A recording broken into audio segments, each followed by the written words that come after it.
नमस्कार। आज के किडनी स्टोन बा रेनाल स्टोने होमिओपैथी चिकित्सा निये दो चार कथा बोलबो। किडनी स्टोन किडनिर विभिन्न पजिशने होते पारे, सेटा किडनिर पेलभिक रिजियने होते पारे, ब्लाडार इउरेथ्रा विभिन्न पजिशने हय।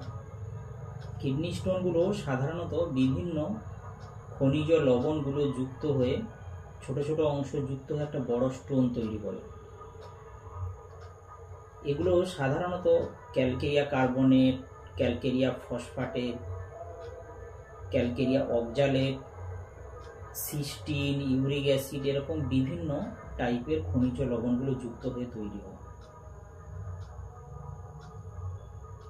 एबारे कारण जदि बोलते हय, कारण बोलते गेले बेशिरभाग क्षेत्रे आमरा जेगुलो देखे थाकि जे पेशेंटरा ইউরিন যে কোনো কারণে হোক ইউরিন কিন্তু ইভাকুয়েশন বা ইউরিন করতে একটু দেরি হচ্ছে, ব্লাডারে অনেকক্ষণ ইউরিন জমা থাকছে, তাদের ক্ষেত্রে কিন্তু হওয়ার সম্ভাবনা একটু বেশি থাকে। এছাড়া বিভিন্ন ফুড হ্যাবিট আমরা দেখতে পাই, কেউ খাওয়ারের মধ্যে এক্সেস সল্ট বা এক্সেস সুইট ইনটেক করে। এছাড়া খুব বেশি প্রাণীজ প্রোটিন যারা ইনটেক করে, কেউ যদি খুব ক্রনিক ডিহাইড্রেশনের পেশেন্ট হয়, জলের অভাব হয় শরীরে, তাদের ক্ষেত্রেও কিন্তু আমরা এই রেনাল স্টোন সহজে দেখতে পাই। এছাড়া বেশিরভাগ ক্ষেত্রে ওবেসিটি বা ওভারওয়েটের পেশেন্টদের ক্ষেত্রে কিন্তু রেনাল স্টোনটা সহজে দেখা যায়। আমরা দেখি পেশেন্ট সাধারণ ক্ষেত্রে আমাদের কাছে নিয়ে আসে একটা অ্যাকুট পেন নিয়ে আসে, কখনো ক্রনিক মাইল্ড পেন নিয়ে আসে। এই পেনটা সাধারণ ক্ষেত্রে শরীরের পেছনের দিকে হয়, ব্যাকে হয়, লাম্বার রিজিয়নে বেশিরভাগ ক্ষেত্রে হয়। কিছু ক্ষেত্রে ব্যথাটা ছড়িয়ে পড়ে, বেশিরভাগ ক্ষেত্রে নিচের দিকে ছড়িয়ে পড়ে বা শরীরের অন্যান্য অংশেও ছড়িয়ে পড়তে পারে। যদি অ্যাকুট পেন নিয়ে আসে, সঙ্গে কিন্তু অনেক সময় নসিয়া, ভমিটিং, ফিভার এই সিমটমগুলো অনেক সময় নিয়ে আসে পেশেন্ট। কিছু পেশেন্টের ইউরিনের সঙ্গে ব্লাড থাকে বা ব্লাডের ছিটে ফোটাও দেখতে পাওয়া যায়। যখন ইউরিন টেস্ট করতে পাঠানো হয়, সেই ইউরিনে কিন্তু ব্লাড, ক্রিস্টাল, বিভিন্ন pus cell, epithelial cell, cast এগুলো কিন্তু দেখতে পাওয়া যায়। আর আল্ট্রাসাউন্ড বা সিটি স্ক্যান করতে পাঠানো হয় পেশেন্টদের সাধারণত কিডনি স্টোনটার পজিশন এবং সাইজটা প্রপার দেখার জন্য। এ তো গেল স্টোনের সম্বন্ধে বিষয়। এবারে আমি যে কথা নিয়ে শুরু করলাম আজকে, যে হোমিওপ্যাথিতে কিন্তু সার্জারি ছাড়া কিন্তু এই কিডনি স্টোন বা রেনাল স্টোনের কিন্তু সম্পূর্ণ চিকিৎসা করা সম্ভব। বেশিরভাগ ক্ষেত্রে দেখা যায় যদি স্টোনটা খুব বেশি বড় না হয়, তাহলে কিন্তু হোমিওপ্যাথি ওষুধ এই যে ইউরিনারি সিস্টেমটাকে আস্তে আস্তে প্রশস্ত করে এবং পিচ্ছিল করে স্টোনটাকে কিন্তু ইউরিনের মাধ্যমে বের করে দেয়। আমাদের কাছে পেশেন্টরা পরবর্তীকালে যখন ফলো আপে আসে, বেশিরভাগ পেশেন্টই বলে যে ইউরিনের মাধ্যমে কিন্তু আমার স্টোনটা বেরিয়ে গেছে। আবার কিছু পেশেন্ট সেটা বুঝতে পারে না। তবে পেশেন্টরা বেশিরভাগ ক্ষেত্রেই বলে যে যখন আমার স্টোনটা বেশিরভাগ ক্ষেত্রে ওই সময় বেরোয়, তীব্র যন্ত্রণা কিন্তু ফিল করে বেশিরভাগ ক্ষেত্রে। তবে এক্ষেত্রে একটা কথা না বললেই নয়, কিছু মানুষের ভুল ধারণা আছে বা কিছু পেশেন্টের বা সমাজে একটা ব্যাপার আছে যে হোমিওপ্যাথি ওষুধ এই স্টোনগুলোকে হয় চূর্ণ করে ছোট ছোট টুকরো করে বের করে দেয় বা গলিয়ে দেয় বা ভেঙে ফেলে, কিন্তু বাস্তবে এরকম কিন্তু হোমিওপ্যাথি ওষুধের পক্ষে সম্ভব নয় বা এরকম হয় না। বাস্তবে কিন্তু স্টোনটা আস্তে আস্তে ইউরিনারি সিস্টেমের মাধ্যমে বেরিয়ে আসে।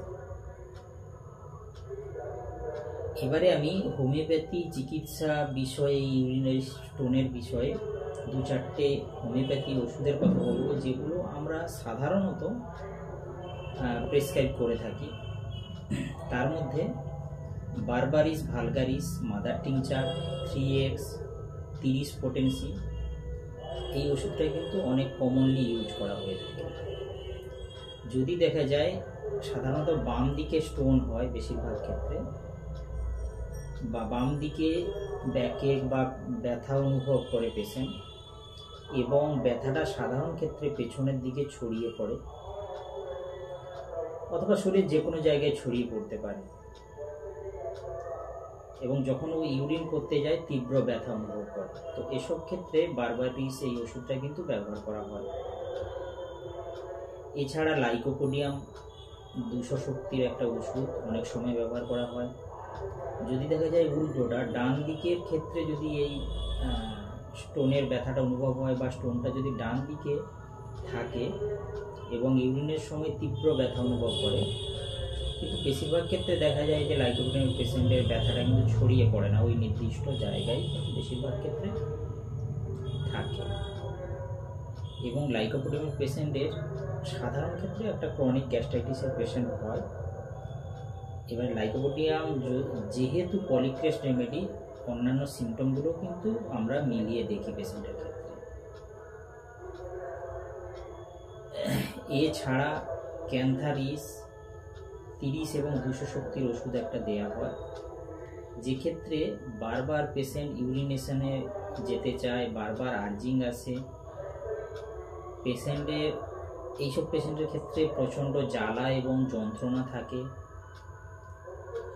বেশিরভাগ ক্ষেত্রে এই জ্বালা বা যন্ত্রণাটা ছড়িয়ে পড়ে না, ওই জায়গায় থাকে।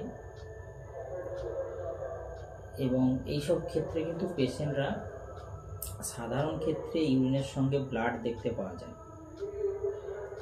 এই ব্লাডটা কিন্তু ছোট ছোট টুকরো বা ক্রিস্টাল ফর্মেও আসে, বা অনেক সময় ইউরিনের সঙ্গে মিক্স আপ হয়েও বেরোতে পারে।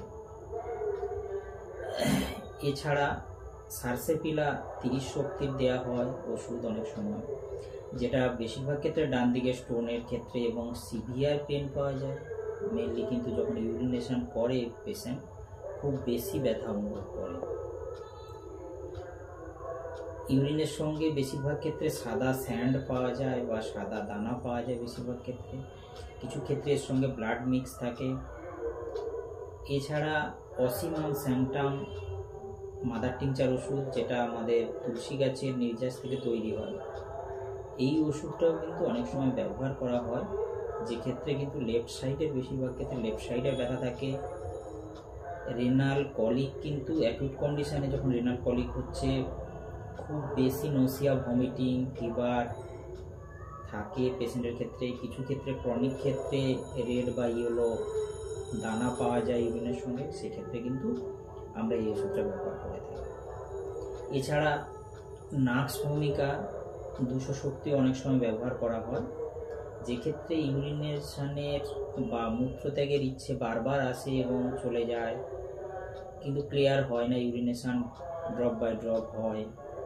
এছাড়া এই ওষুধটা যখন আমরা প্রেসক্রাইব করি, যেহেতু নাক্স ভূমিকা একটা পলিক্রেস্ট রেমেডি, অন্যান্য সিমটমও কিন্তু আমাদের মিলিয়ে দেখতে হয়, তারপর কিন্তু ওষুধটা দেওয়া হয়। এছাড়া পেরেরা 30 বলে একটা ওষুধ আছে, যেটা খুব বেশি ব্যবহার করা হয় না, কিন্তু কিছু ক্ষেত্রে দেয়া হয়, যে ক্ষেত্রে পেশেন্টের খুব বেশি ইউরিনেশনের আর্জিং আসে, খুব তীব্র পেচ্ছাপের থাকে। পেশেন্ট সাধারণ ক্ষেত্রে ঝুঁকে ইউরিন করতে পারে না, ঝুঁকে পড়ে ইউরিন করে, সেসব ক্ষেত্রে এই ওষুধটা ব্যবহার করা হয়।